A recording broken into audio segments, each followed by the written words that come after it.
Bom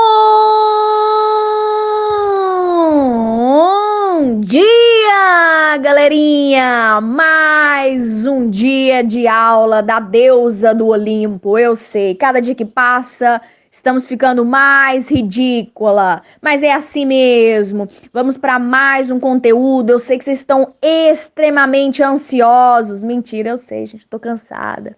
Nós estamos querendo férias. Como diria minha avó, eu não tô aguentando mais esse coronavírus na nossa vida. Mas vamos para mais uma aula, para mais um conteúdo. Estamos quase fechando o bimestre. Nesse áudio hoje eu não conto com a sonorização boa, eu vou colocar uma da rádio do celular bem velho do meu pai. Peraí.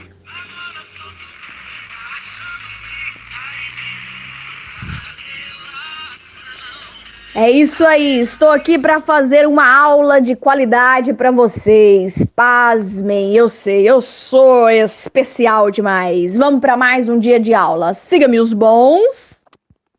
Então hoje nós vamos falar, eu não vou falar mais narrando rodeio, que a minha voz fica cansada e eu só tenho 28 anos. Eu tenho que ser professora até aos 90 anos, então tenho que economizar a voz. Então, hoje nós vamos falar sobre o período entre guerras. Eu dividi esse período em 2 capítulos, né? Eu vou falar no primeiro capítulo sobre a expansão econômica dos Estados Unidos, os anos loucos da década de 20, a crise de 1929 e o New Deal. Aqui não, hein, Regina, que está a falar inglês. E o segundo capítulo, que nós vamos trabalhar numa próxima aula, eu vou falar sobre os regimes totalitários na Europa. Então me siga para mais conteúdo. Então, para a gente começar a entender esse conteúdo, nós temos que compreender o que foi, né, o que significa esse período entre guerras.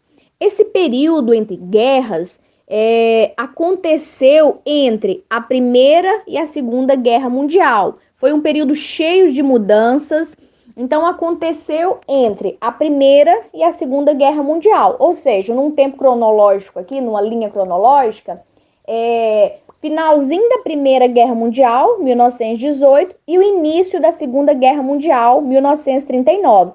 Então, nós vamos entender o que aconteceu entre essas duas guerras mundiais, como se fosse o intervalo, né, dessas duas guerras mundiais. O que aconteceu nesse período? Então, a professora Ana Clara lançou a pergunta: por que os Estados Unidos saem da Primeira Guerra Mundial com grande prosperidade econômica? Para a gente entender isso, nós devemos relembrar como que acabou a Primeira Guerra Mundial.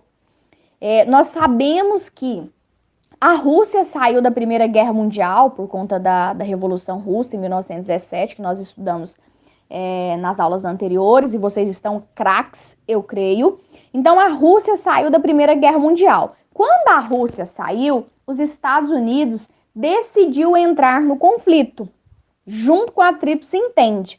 Havia a Tríplice Entente e a Tríplice Aliança. Os Estados Unidos decidiu, então, com a saída da Rússia, entrar na Tríplice Entente. Então, ficou França, Inglaterra e os Estados Unidos. Com a entrada dos Estados Unidos, a Tríplice Entente venceu várias batalhas, até a Tríplice Aliança se render em 1918. Com isso, acaba a Primeira Guerra Mundial. E quando acaba a Primeira Guerra Mundial, a Europa está toda falida. Infraestrutura destruída, economia arrasada, milhões de mortes. Porém, enquanto isso, havia um país tranquilão, sussa, só descansando.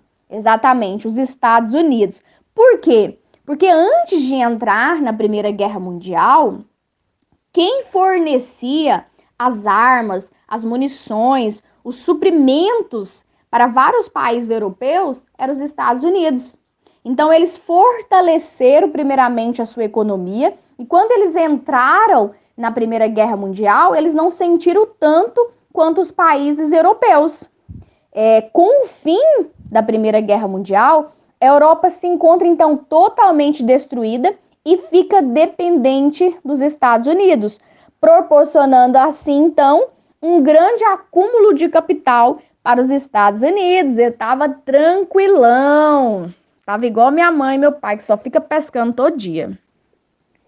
Então, os Estados Unidos estavam tranquilão, sussa, né? Economia tranquila, enquanto a Europa estava devastada.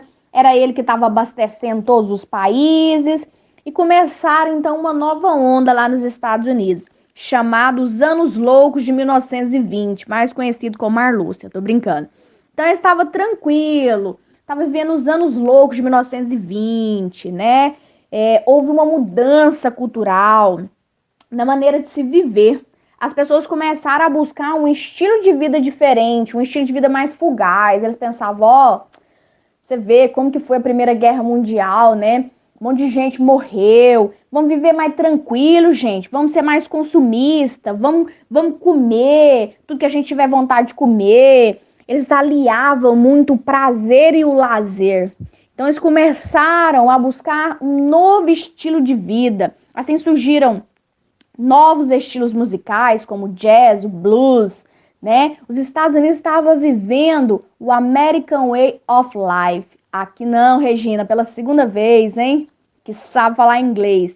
O que era esse American Way of Life? Era o jeitinho americano de viver. Esse estilo se fundamentava no consumo excessivo. Então, tudo que eles viam, eles compravam, eles começavam a produzir. Nossa, eu quero uma geladeira nova. E quem tinha uma geladeira esse nome de pessoa rica. E comprava uma geladeira, e comprava uma TV, e queria aquilo, e queria aquilo. Então foi uma era, né, uns anos bastante consumistas. Era um jeitinho americano de viver. Porém, né, a festa não durou muito. Começou os problemas, começaram a surgir então a decadência, o começo da crise de 1929. Então aqui, ó, vamos pensar. Em 1920, né, então, 1918, Estados Unidos sai da Primeira Guerra Mundial, tranquilão.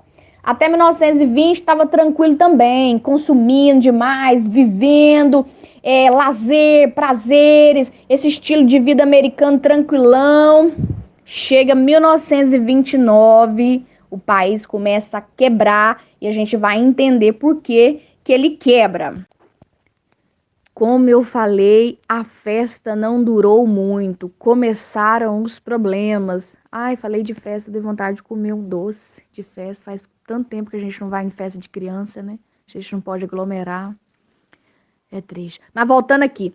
Então, gente, a festa não durou muito. Começaram os problemas.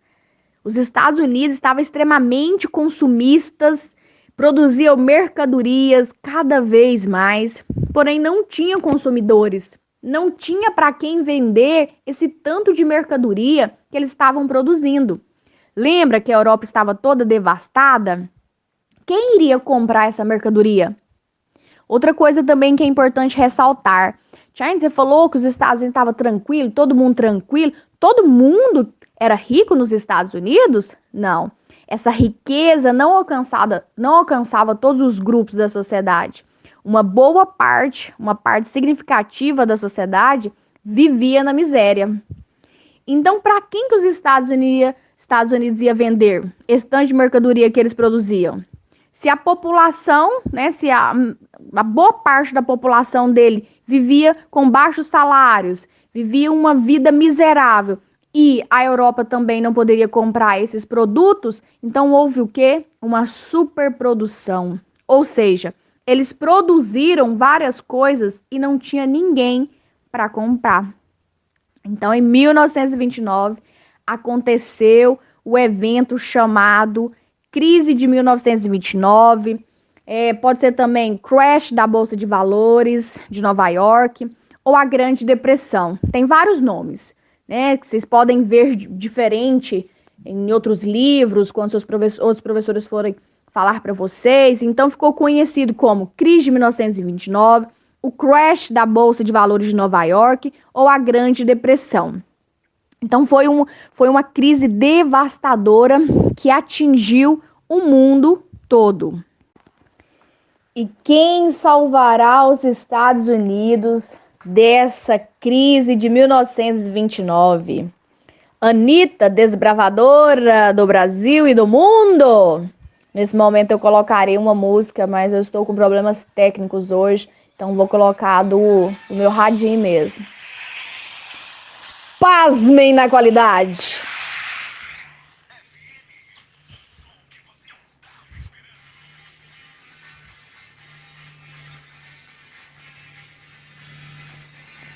Meu Deus, a que ponto chegamos?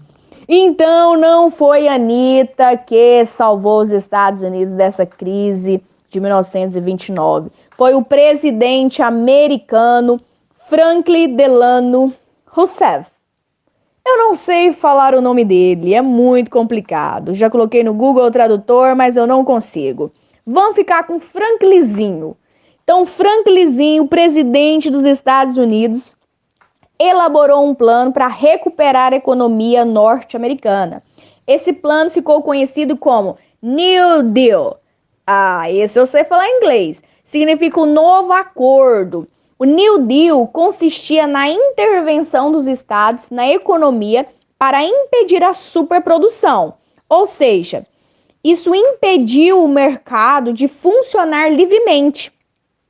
Ele controlava os preços da mercadoria, limitava a produção. Com isso, Franklinzinho conseguiu amenizar o efeito da crise e, com isso, ele também conseguiu ganhar a popularidade das pessoas e foi reeleito por mais 3 mandatos. Aí é esperto, hein, meu amigo? Então, em 1930, 1932... os Estados Unidos já estavam começando a recuperar a sua economia. Já acabou, Jéssica? É só isso? Acabou não. Acabou não. Que demora a acabar. E o Brasil? E o Brasil também foi atingido, deusa do Olimpo, com essa crise dos Estados Unidos em 1929? Foi, eu acho que desde essa época a gente está tentando recuperar a nossa economia. Tô brincando. O Brasil foi também atingido por essa crise dos Estados Unidos, porque os Estados Unidos eram os nossos maiores compradores de café. Assim, nós não tínhamos para quem vender e nesse período da crise dos Estados Unidos coincidiu com a maior safra brasileira de todos os tempos. Ou seja, nós ficamos no prejuízo. Nós fomos bastante atingidos com essa crise de 1929. Não somente o Brasil, todo mundo. Essa crise tomou uma amplitude imensa, mais de 30 milhões de desempregados e outros milhões de pessoas no subemprego. Então, não foi fácil. Eu espero que vocês tenham compreendido. Qualquer dúvida, procure no Google. Tô brincando, não pode me perguntar, que eu estou aqui para isso, para salvar a humanidade com giz e livro. Ops, agora é com celular. Virei o Whindersson, né, gente? A verdade é essa. Virei o Whindersson, uma versão bem ruim, mas eu virei. Mas qualquer dúvida, me procure no privado. Tchau, obrigado. Voltei para falar que todas as fotos foram autorizadas pelos professores, capaz que tem um menor de idade, aí a gente tem que se resguardar, Somente a professora Ana Carolina não nos autorizou postar uma foto dela. Desde já, eu agradeço a todos pela participação. Tchau! Sendo assim, como eu sou rebelde sem causa, postarei uma foto dela. Sinto